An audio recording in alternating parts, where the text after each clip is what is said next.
ka nga guys.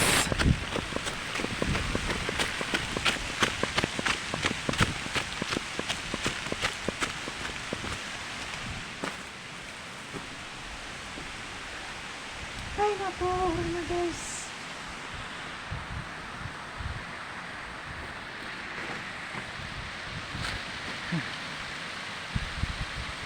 Buran tayo ng ulan mga idol.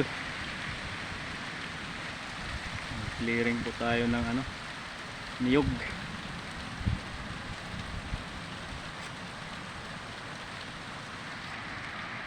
Kalapit lang po dito ng yung mga tinanim na mahogani mga idol. Yan po, lakas ng ulan, malakas ang ulan mga idol. Tingnan nyo naman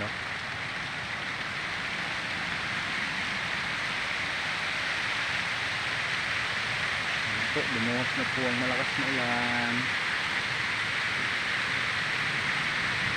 Ito guys,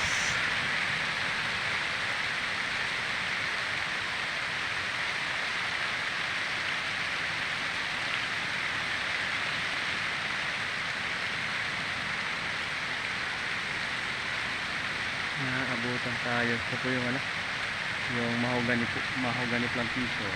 Malapit lang po doon yung mga niyog mga idol. Yun po niyog po yung yung tabi dyan, tabi. Tapos sa doon sa unahan naman po ay dagat na po yan mga idol. Malapit lang po yung dagat. Bali po ito po yung kumbaga po pangharang po ito ng dagat pag pag mayroong sakuna na dumating or like your bagyo po.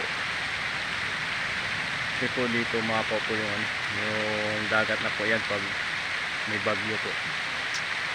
Kaya pinananiman po ng mga nyug saka itong mga hamagwani mga idol.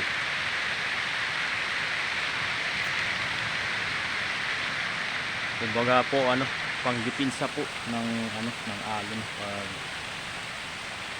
po ng dagat pag tumubok po yung dagat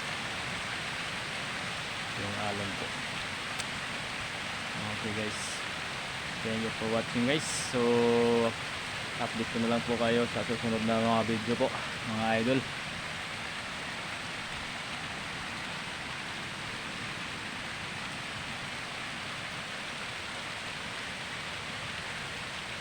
Bye po mga idol, thank you for watching. Shout out po sa sa Pintamani saka lahat po ng nanonood. Thank you for watching guys. Bye bye po.